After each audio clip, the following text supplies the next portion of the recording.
Today's day 249 of Blender, and a few days ago I made this little game room, and I thought that I would basically just do these monitors specifically today in Blender. So I'll click on General, and then I'll press on X to delete the cube, and then I'll do Shift A to add a plane, so Mesh and then Plane, and then I'll press on R to rotate the plane, and then Y to rotate along the Y-axis, which is the green line, and then 90, and then Enter so that it rotates 90 degrees along the y-axis, which is the green line.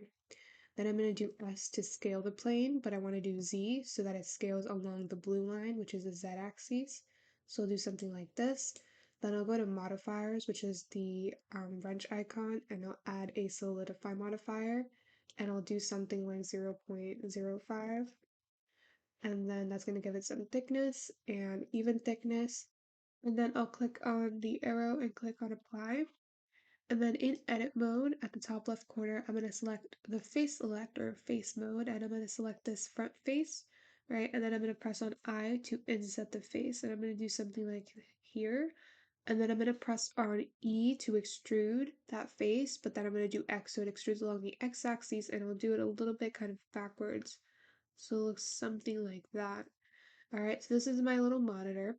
Now what I would want to do is give it some materials. So I'm going to go to material properties, which is a dartboard icon, click on new. I'm going to add two of them, so one for the monitor and one for the screen. So I'll do monitor, enter, and then the other one I'm going to call it screen. And because I have the screen selected already, I'm just going to assign this specific material to that screen, which is actually going to be an image. So I'm going to go to base color, go to image texture, click on open, and then I'll go to downloads and I'll go to desktop, and I'll use this one over here.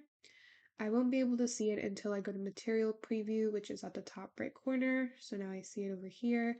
And if I go to viewport shading, I'll be able to see it a little bit better. So this is what it's looking like. And then for the other material, which is just the monitor, it's just going to be black. And I want it to be metallic, so I'll do 100% metallic by putting the metallic to 1. And then I'll put the roughness down so it's shinier. So that's kind of how you see it. And then I would just do Shift D and duplicate these. So I'll do Shift D and then G and then Y, and then I'll do Shift D, then G, then Y to grab along the Y axis. And these are my three monitors. Now I have to kind of do the back and then kind of rotate them. So for these, I guess I'll just, let's see. I'll rotate this one on the Z axis. So R and then Z and kind of do something like this. And then just bringing it forward a little bit. So maybe like over here and over here, maybe something over here, GY, something like that, and like GX and then GY, till it kind of looks like it's really close to each other. And then I'll do the same thing for this one, so I'll do R and then Z, so it rotates on the Z axis, and I'll just do GY to move it here, and GX to move it here, and put that over here, somewhere there. Maybe move this one back also, so GX, then GY. Alright, so it's kind of the monitor setup. So then at this point, I would do the back. So for this, I would go into edit mode, and actually no, let me do Shift A, add a cube, and then I'll just scale the cube, and then I'll do S and then X to scale on the X axis, and then S and then Y to scale on the Y axis, and then just scale until it's kind of like this. Then I'll do G and then X to bring it kind of backwards. I'll turn on face select or face snapping, face project. So turn on snapping, change it to face project. So when I do G and then X, it snaps to the face. So the back of this thing. And then I would just honestly go and in edit mode, face select, just bring this one down. So it looks something like this, right? I'll probably make it a little bit thinner. So I'll do S and then Y. So it looks like this. Right, and then what I'll do is I'll go into edit mode and I'll just do Control R to add a loop cut, and I'll probably turn on snapping now. and just kind of make two loop cuts there, and then I'll take this face by making sure I'm in face select mode, select this face, and then E to extrude, and then what I'll do is just move it kind of here, and then I would rotate kind of like on the Z, and then E. I'm going to try to do snapping, so let me snap, and then E, and so it snaps there, but it's going to be visible, so it's kind of playing around. Let me do Control Z again, turn off snapping, see if I could maybe make this longer. So I'll do E, extrude here, and then maybe rotate on the Z axis. It'll look a little bit weird though. Or maybe I could just take Control R, add a loop cut here, and then take this face, and then extrude it, and kind of rotate it on the Z, so it's kind of like facing the little backdrop, turn on face select, then do G so that it snaps there, and you'll be able to see it a little bit, which is not the best. So I guess what I would do is turn that off and then just take it, right, and just do X a little bit so it doesn't go all the way through. So it's kind of the little stand there. All right, and I'll do basically the same thing on the other side. I probably should have done a mirror effect, but whatever. I'll do E to extrude, right, and then I'm trying to see how far I went out. Maybe a little bit more would be good. And then I'll do Control R, add a loop cut there, and then select this face, and then press on E to extrude,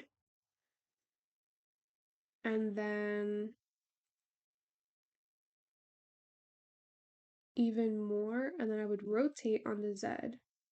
So R and then Z, and kind of make sure it aligns to the rotation that this thing has, and then I'll turn on snapping, and then I'll do G, and then X so that it snaps to the X axis, and then maybe just R and then Z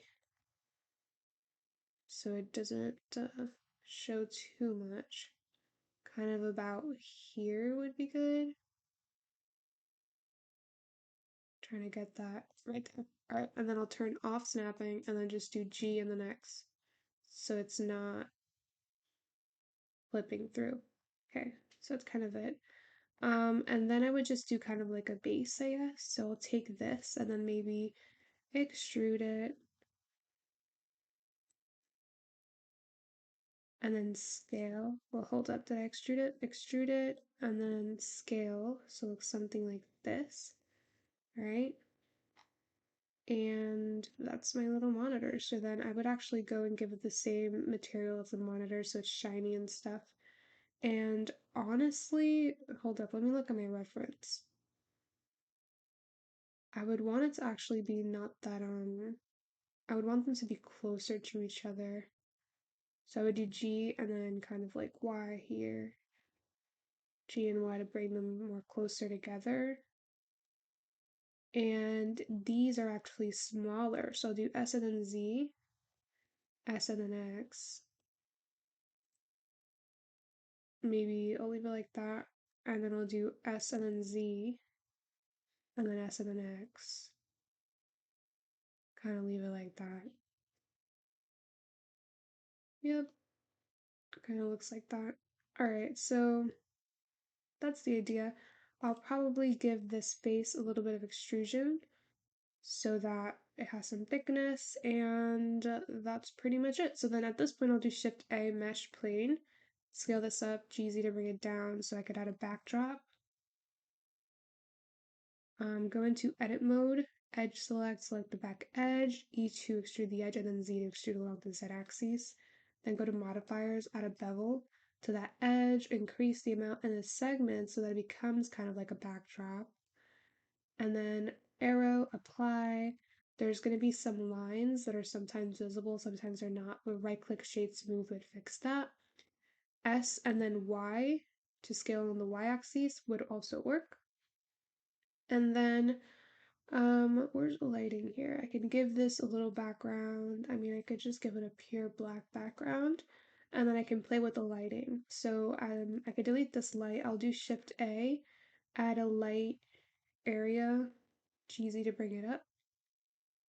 I'll do 500 power, and I'll just change the light to be something like blue or something. I don't know. Cheesy to bring it up. And you know what I thought? Maybe giving these an emission would be best because right now it's just an image.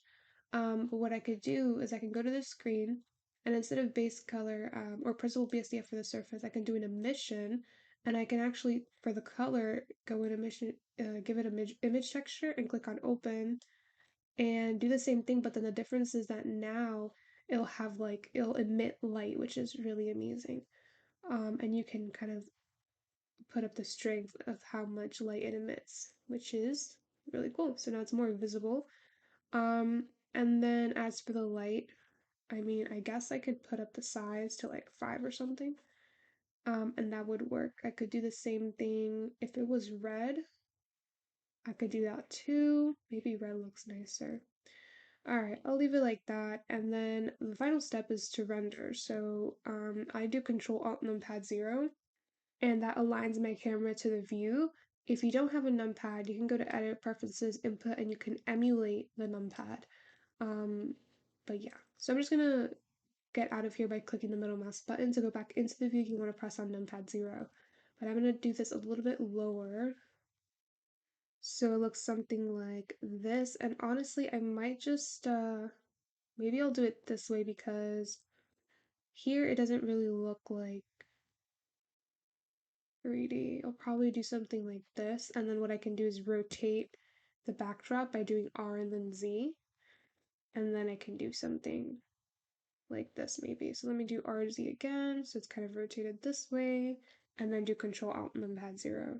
Alright, so I think this is what I want to go for. At this point, I'll just go to render and then render image, and then I should see my little image here. And this is the final result. Bye!